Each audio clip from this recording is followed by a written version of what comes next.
in the previous class, we were discussing a reading by Banna Shiva, and the book which we studied in the last class was Ecofeminism.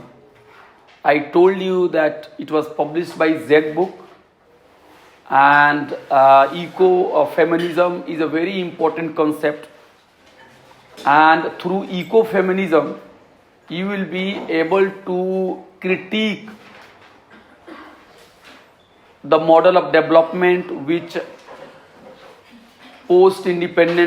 independent government has adopted, and you could also look at what has gone wrong with our policies vis-a-vis ecology and environment.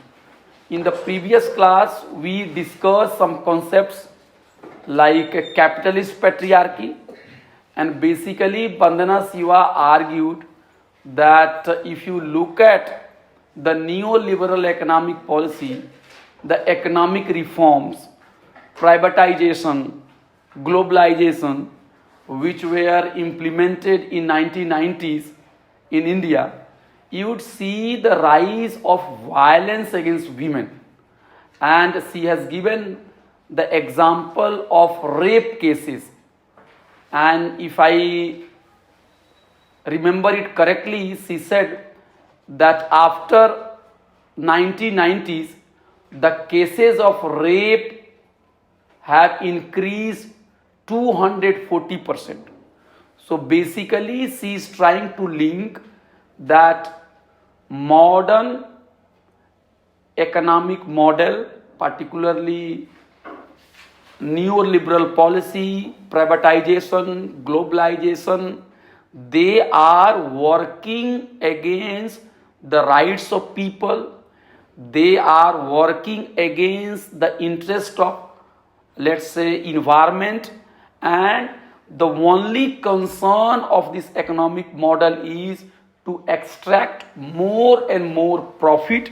So people are not being given a space to participate in policies making, and those who are sitting at the top, they are deciding policies. So such model is based on greed. Such model is based on disempowering people, and it will not be sustainable in long run.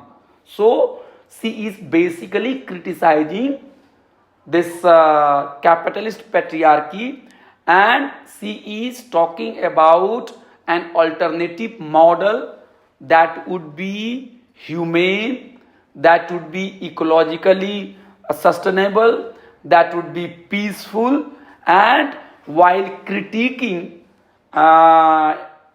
economic exploitation, or maybe that natural resources exploitation, she has given the concept of ecofeminism. So there are multiple features of ecofeminism. One of them is that the labor of women has been devalued. Okay, so I have given you the example. If a person is asked that what do you do, then the male would answer that, sir, I do work in, let's say, corporate company and I earn 50,000 rupees. On the other hand, if you ask that what is your wife doing, then he would say that my wife is housework, house lady, and she doesn't do anything, so she is unemployed. Okay, she earns nothing. So what is Bandana Shiva's critique? That the labor of women is not recognized. Okay, the labor of women is not recognized, and this whole system is against women. It is against the poor people, and the way the science is being misused by, let's say, using genetically modified, let's say, seeds, maybe by bringing in more and more technology. So her argument is that people are being deprived of their rights, people are being deprived of their means to livelihood, they are disempowered, women face violence. On the other hand, few people who are sitting at the top, they are basically running this country. So she is very critical of that, and she says that if earth is to be saved, then we need to get out of this whole mindset of greed. And she has said that economics and politics both have direct relationship. Generally, it is argued, if you go to any corporate, let's say, place where you work, generally the argument will be given that, oh, we are against politics, we don't want politics, we just do our work, and we don't like somebody who is doing political activities. This is general understanding that business class, they do not do any politics. But Bandana Shiva is arguing that it is not true, because the policies which are being made, they are determined by the interest of the rich people, and that is why the political representative leaders who should champion the cause of people who have elected them, but what is happening that gradually they are getting disconnected from the people, and instead of articulating the rights and the interest of common people, they are entering into alliance with the rich people. And that is why you will find that our policies are not unjust, they are not against human beings, they are not against marginalized community, but they are also against animals, plants, birds, flora and fauna. So instead of this patriarchal model, this capitalist model, she is basically talking about a small is beautiful, she is talking about sustainable development, she is talking about communities based participation, she is talking about empowering women, and she is looking at the dark side of development. For example, green revolution has been celebrated everywhere, that okay, we have achieved a lot of development, but she is saying that it has increased inequality, it has harmed the quality of the soil, and also it has depleted the level of water. So if you go to Punjab and if you do any study, you will find that the farmers are facing crisis, and increasingly she is arguing that the seeds, the plants which evolved in nature for thousands and lakhs of years, what is happening, that for profit generation these things are being monopolized. Now there is a concept of patent, okay? So you could patent anything, okay? Anything could be brought under patent, and after that you lose your right to have that product. I could give you the example. I have seen that in my village when I was a child, I saw that my uncle and my father used to cultivate wheat, okay? And they will take that seeds of the wheat, okay? And they will put, let's say, in a glass or a glass of water, and it will be kept, that seeds will be kept in water for a few days, and they will try to see that whether it is getting germinated or not, okay? Basically, they were testing the quality of the seeds. So the earlier what was the case, that the farmers were self-dependent, okay? The farmers were self-sufficient as far as seeds are concerned. So the seeds do not belong to any particular company, okay? Seeds do not belong to any particular person, but seeds belong to humanity. Seeds belong to everybody. Even the birds have right over the seed, okay? If you grow crop, and if crop is right, then the birds will come and take some seeds also. So the birds have right. But what is happening, that increasingly these things are being monopolized, and they are being justified in the name of efficiency, in the name of, let's say, scientific agriculture, in the name of development, in the name of, let's say, efficiency. But what is happening, in fact, that the people are robbed of their traditional rights over the seed. So I have seen that there is my uncle in my village. So he was a good farmer, and of late he has started buying wheat seeds from the market. So when you have to buy wheat for, let's say, for consumption, okay, so that wheat is available in the market for, let's say, 20 rupees per kg or 25 rupees per kg. But when you are going to buy seeds from the market, I think, if I am not wrong, it was 50 or 60 rupees per kg. So who is controlling that? And I got to know, you should correct me if I am right or not, that if you buy those, let's say, those seeds which are being sold by the corporate companies, and if you use it, you can only use it for one time, I think.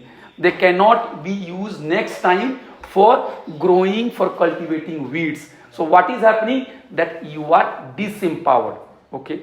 And you just imagine the situation where people are having no access to food. India is a big country. It is now has the largest number of people.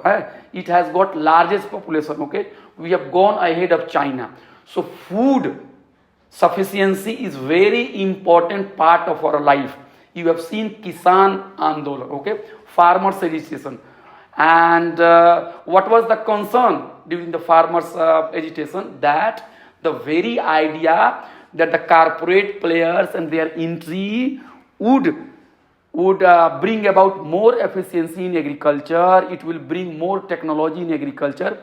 That is not correct. If you go to Punjab, if you go to Haryana, you will find that level of suffering is more than the so-called the backward area.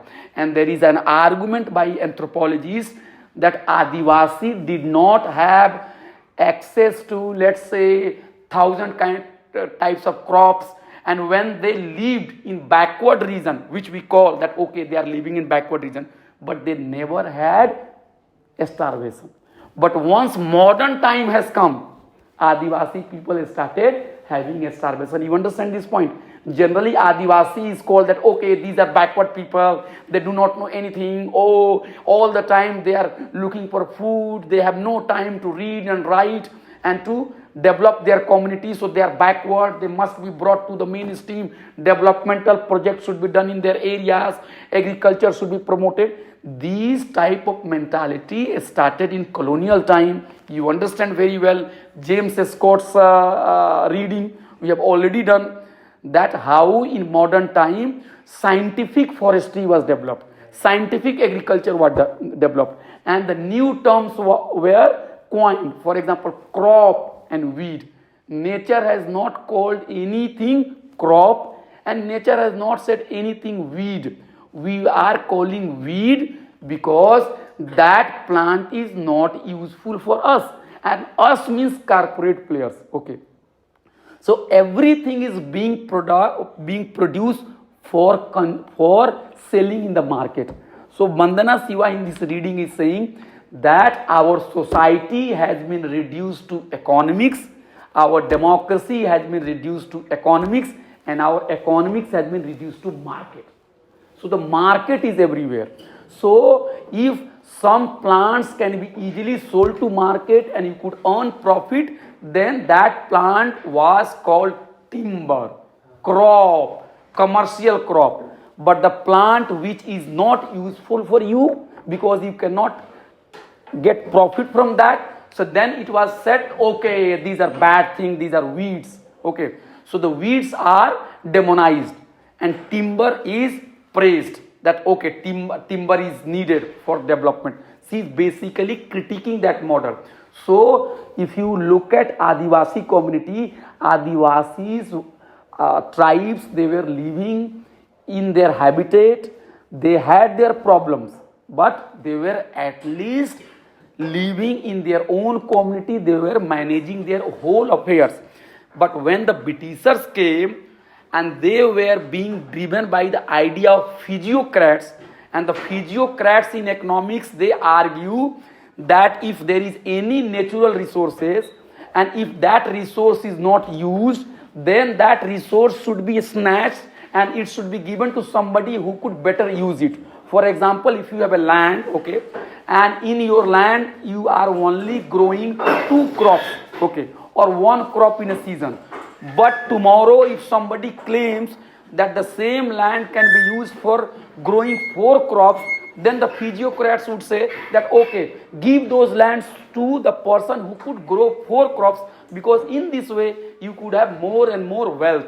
So what has happened, that when tribes, when the Adivasis were living in their society, and when the Britishers came, they were surprised to see them, okay, why they are not making profit, why they are not growing, let's say, commercial crop. So they were not interested in market, they were interested in their own life. And I would request you to read a person whose name is B.D. Sharma. B.D. Sharma was an IS officer. Later he became commissioner of ST and SC commissioner. Then he resigned from the job.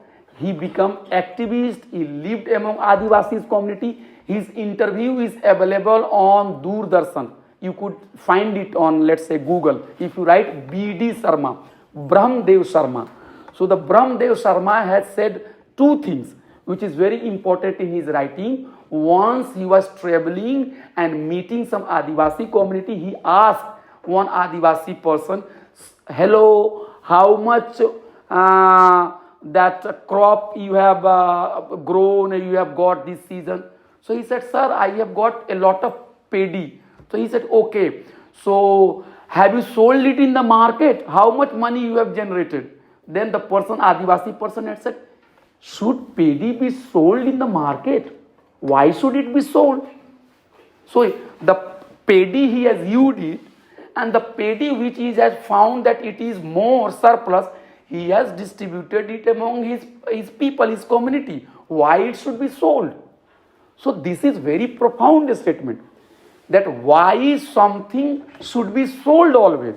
If you are growing, let's say, tomato and potato, and you need just 1 kg tomato or potato per day for your consumption, and you are, let's say, getting 2 kg tomato, why can't you give that 1 kg tomato to your neighbor? But the market logic says no, produce everything for consumption, produce everything for sell, produce everything for market.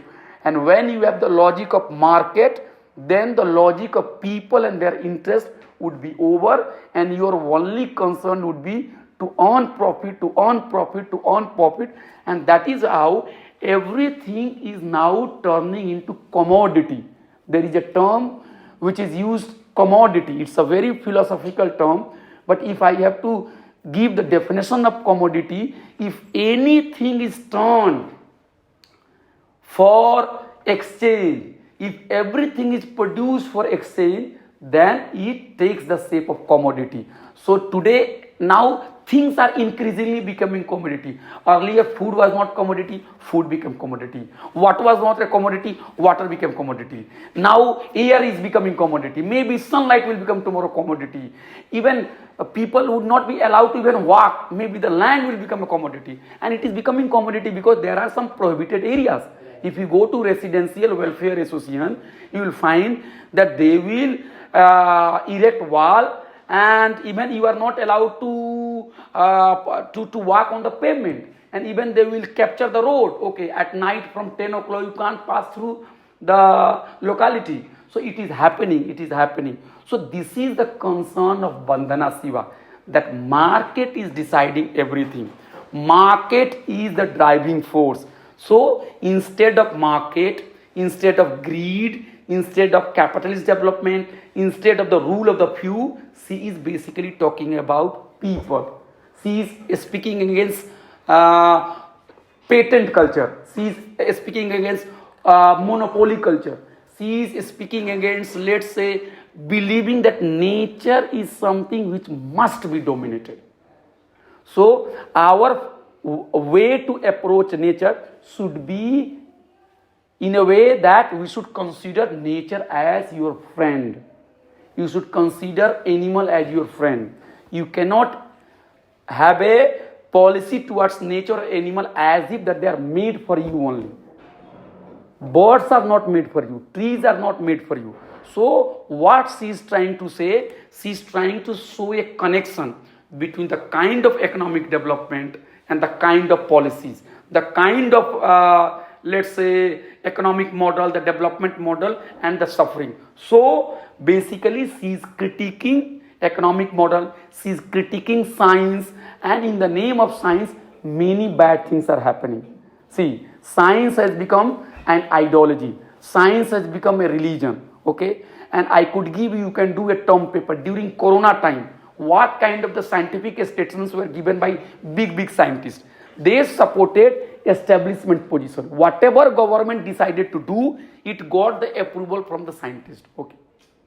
Even at corona time, it was being argued that corona is spreading because a particular community is responsible for that. But till today, there is no sufficient research to say that why corona has spread. And basically, she is also giving the example that in modern time, more and more ecological crisis is happening, climate change is happening, disaster is happening, and it is becoming much more ferocious, much more harmful because of our economic model. You see, we eat chicken, okay? But how chicken is, let's say, chicken is fed, okay? How chicken is maintained, how chicken is kept, how fruits are grown. So pollution, adulteration, let's say ecological crisis, these are all happening. And one thing you have to also keep in mind, that the growth model always looks into the aspect of increase in income, but the growth model never pays attention to ecological crisis. To explain this point, I'll give you one example. Suppose you are a human being, you can only work 6 hours a day, okay, and you earn, let's say, 3,000 rupees per month, and your friend is earning 5,000 rupees per month, okay. So one day you think that why my salary is only 3,000 rupees per month, I should also work more. So instead of working 6 hours, you start working 15 hours, okay. Then you get increased salary, and your salary is now 7,500 rupees. So as far as economic logic is concerned, you have achieved growth, okay. And that growth may be 10%, 20%, 30%, 100%, 200%, 300%, and it will be celebrated. But what will happen that after 2 years, 3 years, 4 years, you will one day break down, and once you break down and you go to hospital, not only you are going to suffer, but then the doctor will say that we need this much money to treat you. So now you have to make a calculation. Okay, in 2 years I have earned, let's say, 2 lakh rupees, but I have paid 1,50,000 rupees to doctor, and then I have suffered, and then doctor has advised that henceforth forget 6 months, 6 hours. You can only work 2 hours. So now you tell me whether you are a loser or whether you are a winner. This should be the concern of yours. And maybe that now we are winding up this course, okay. So my message, or maybe which I am deriving from Bandhana Shiva, should be that we are not against development. We are not saying that we will go back to past. And Bandhana Shiva is also not saying that let's go back to tradition. Bandhana Shiva is not saying that everything which existed in tradition was great. She is not saying that Parda system was great. She is not saying that, let's say, Sati system was great. She is not saying that if you have wound, you put gobar on that. In village, people say that if you have wound, if you put cow dung or maybe if you put soil on that, it will be cured. She is not supporting superstition. But she is basically arguing that I am against ill practices of tradition, but the modern society, the modern economy are projected in such a way that if you critique modern economy, if you critique the model of development, you will be completely marginalized. So we should make a pledge, almost we are ending this course, that we will be always looking at the issue from the point of view of the most marginalized person, okay. Gandhi ji had said that if in your life you feel confused what decision you should take. Then I am giving you a solution that the person who is the weakest person, the person who is the most marginalized, the person who is poor, the person who comes from deprived background, you just keep the image of that person in your mind. You just remember that person and ask the question, okay, if I am going to make this policy, is it going to benefit that person? And if it is not going to benefit that person, then that policy is not good. But if your heart says that yes, this policy is going to work in favor of them, then you should take that decision. So in cities, you could see that slums are being demolished in the name of beautification of the city. Okay, so you could ask the question, okay, if slums are bad, if slums are dirty, then why can't we have good buildings, and we could ask people, those people who were the slum dwellers, to sit and to live there? Then the argument will be given, oh, these are all illegal lands. Then you should ask the question, when the land became legal and when the land became illegal? Land became legal and land became illegal not long back, just but 200 to 300 years back, when the modern state became powerful. It introduced the idea of private property, and it introduced modern law, and through modern law, through permanent settlement, through zamindari system, land became the property of the few and most of the people became landlords. So Dalit community in this country is 70% landless. 70% Dalits do not have any piece of land. So who owns land and who doesn't own land? It is not decided by God, but it is decided by the rulers, by the politicians. So wherever you are going, you are making a statement, you are studying, you know science more than me. I know nothing about science. So I should not say anything about science and scientific methods. My only concern is that knowledge can only be produced, knowledge can only be made, you can only understand the reality by living among the people. So if you have no relation with people, you are not doing environmental science, but you are doing a job. Now you have to decide whether you want to do a job or whether you want to live among the people. When you live among the people, then you will get the reality. I am not saying that reading books is bad and you should not read the books. But reading book and the knowledge in the book should be provisional. Anything you read should be checked by the ground reality. So in the book, if you read that everything is good in your society, and if you go outside and if you find that in some area water is not coming, then you must believe that the person, howsoever big that person is, has written the book that everything is great, is not true. So work in the field, you should work with the people. Never go anywhere and never believe that people who are apparently illiterate do not know anything. They know it. So you should be co-partner with them.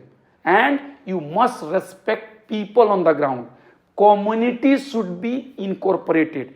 They should decide their policies. And you should act as a facilitator. You should not act as a dictator. You should not have the mindset which creates a binary that, oh, I am expert and they are not. So you remember that in the previous classes I have talked about that in modern time, the crisis of nature, the ecological crisis began because we started thinking in a very wrong way. We believed that human beings are supreme. Human beings are supreme. It is the best creation and all other animals are below it. Okay. So we have every right to exploit and to master everybody. That is how you know more than me that in the name of medicine, in the name of medical research, lot of cruelty is being done on animals. So that we should also oppose. My argument is that if people survive, if people are happy, then we are developed. If ecology is maintained, then we are developed. And in ecology, each and everything has its role. I have given you the example of James Scott. James Scott said that in modern time what has happened, that natural resources were exploited and artificial forest planning management was done, and one type of trees were grown. But what was the result? The result was that the production went down, there were many crises, and also a large number of weeds also emerged, and lots of pests they also attacked the area also. The point he is trying to make, that for that artificial forest cannot work. Things in nature, things exist in harmony. If there is a jungle and if there are timbers, they are useful. But weeds, which we look at them and we think that it has no value, no, there is some value. They have also its role to play. So this is called balance, sustainability. Let's work together.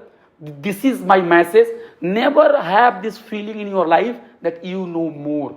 People know more. Always be with them, listen to them, and also develop your language skill. English is good, but you should also know vernacular languages. Okay? If you know Punjabi, if you know Hindi, if you know Urdu, Malayalam, Gujarati, you should also develop, you should also enhance that skill and communicate with the people in their own languages, and you should write a scholarly paper as well, and you should also write popular articles also.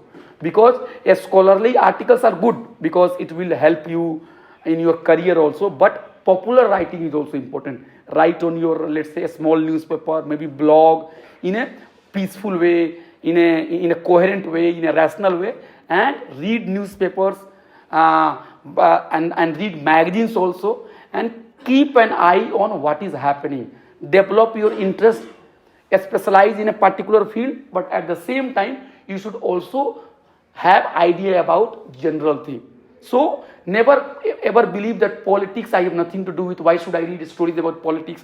Why should read stories about economics? No, these are all integrated, and we can only learn through participation. And nobody is supreme and nobody is, let's say, inferior. So this is what I have to say.